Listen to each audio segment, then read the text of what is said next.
the old lift that picks the car up. It still works. Still works. We're still going to use that, maintain that. We're going to remodel the inside, actually for the media center side of it. Sure. And just refix what's on the inside of that. But again, it's a historical building that was here and kind of one of the pieces of Wilkesboro that you remember when you see the cars going up on the scissor lift and rolling on the roof. So, the biggest piece, the pavement is staying because Dale Jr. asked us to keep it, and if we could keep it, then it would put on a much better race. And naturally, we all know old racetracks create loose race cars, which makes better racing, right? That's what we all achieve. Even when we place new asphalt, we've tried to figure out how to age it artificially, how to make it race more like an old racetrack. So we looked at the track after the August shows and really analyzed to see if we thought we could get another year. And it's in rough shape as far as it's worn, it's old, it's been there for a while.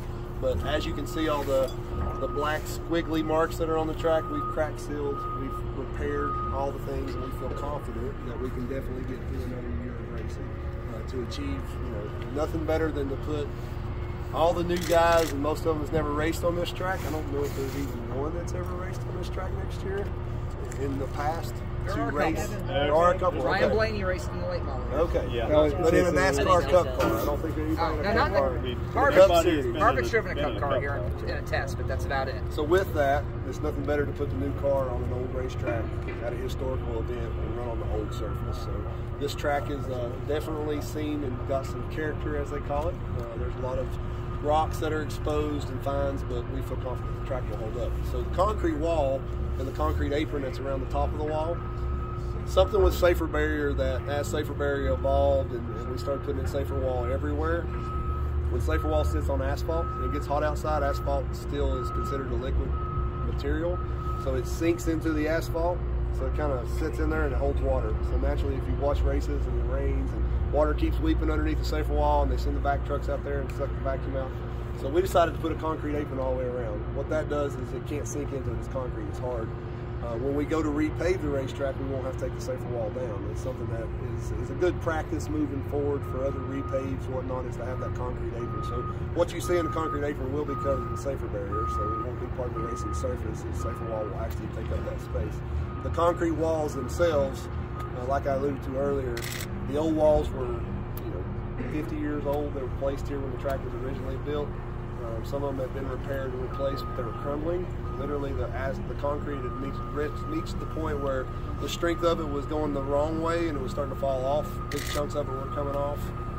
So in order to put Safer Wall in there and make it a safe area, we had to pour new concrete on the face of that to have this entire undertaking. How would you describe it from start to finish? Very, very rewarding and exciting.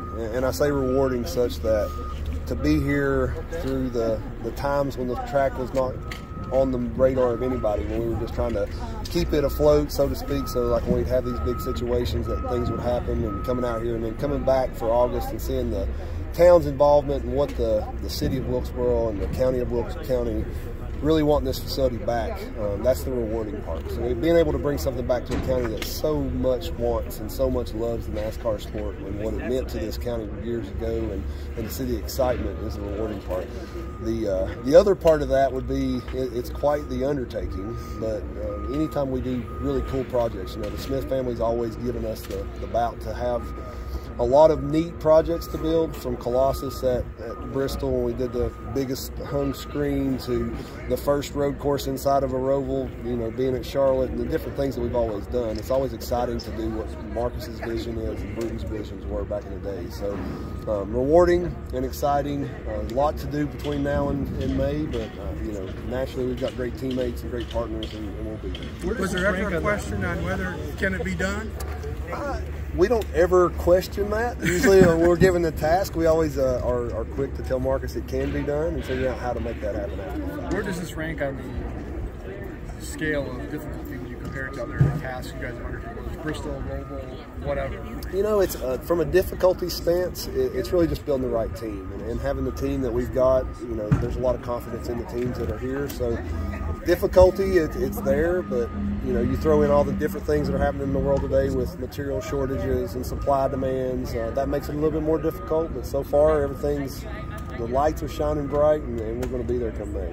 Is there any pressure, anything, considering that North Wilkesboro Speedway will be one of the premier things of the new schedule? Obviously, the Chicago Street Race is going to be important, but and stuff like that. But does your team feel any sort of pressure considering its new and important space in the 2023 schedule?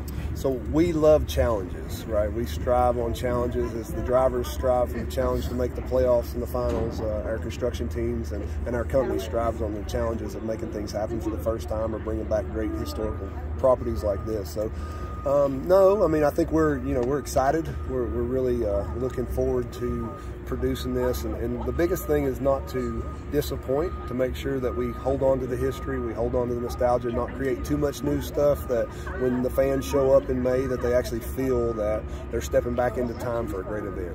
This is the 1-year plan. Do you guys have mapped out a 3-year plan, 5-year plan of how this facility can continue to evolve past this upcoming All-Star weekend? Absolutely. You know, Marcus mentioned, and it was very adamant to us when we look at all the construction and the design that we're doing, to make sure that we build the facility such that it will be an asset to Wilkes County, right? He was very adamant that we are an asset for Wilkes County for the future. So everything we're doing, like paving the entire infield, is to make sure that if we want to have a county fair, if we want to have concert venues, whatnot, that the facility will partake and be able to do that. So everything we've done up until this point, and we're doing from now till May, will accommodate that. And that was a key point to bringing back Wilkesboro Speedway, was not only for NASCAR, but to also make sure that the county was able to utilize it for year-round use. How many pit stalls?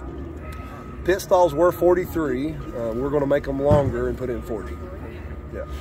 So what is the biggest challenge, or what are the challenges of trying to modernize and be patina at the same time? It's a unique challenge. We've not ever had to be put into that position. Most of our stuff's always new and the most up-to-date, and trying to figure out how to put up-to-date into a nostalgic, patinaed feel and historical.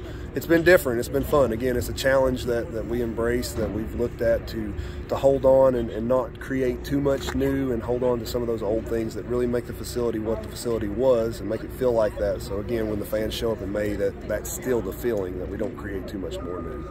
How much did August teach you about having an event again and the thousands of people that are going to show up? I think the biggest thing we learned from August was, you know, even in the state the facility is currently in, it could accommodate that. And that was a really cool thing, to see how popular it was for the county and how important it was for the county. It stalemated that, and it showed us that this was a big thing to the county of Wilkes County. And it also showed us that a facility that's not built and was way ran down could accommodate that amount of people and that amount of excitement. You know, naturally we found out that we have to rethink our traffic, we have to rethink our parking, rethink how we use the small amount of facility that we have here to accommodate the fans, so they'll have a great experience, you know, not just watching the event, but when they leave the event, when they come into the event. But you know, it just kind of reinserted what Wilkes County thought about North Wilkesboro Speedway and what it means to them from the future. And the biggest difference between being race ready and event ready, what's that for you? Two big differences. Naturally, competition and what NASCAR requires today is way different than they did in the 90s. There's been a lot of safety factors that's been put in place. The drivers have a bigger voice than they did back in the 90s. So trying to accommodate all the drivers' wants and needs and NASCAR's competition wants and needs into an old facility has been one thing. There is a little grace, I think that was a word that was used in August quite a bit, for this facility, because it is older and we're trying to hold on to that. So there's a lot of that's been taken into place, but it's still, you know, with all the new and all the old, I think that everybody's on board to make this a popular event come May and in the future. So I think it's made it easy to work with all parties, because all parties have a voice.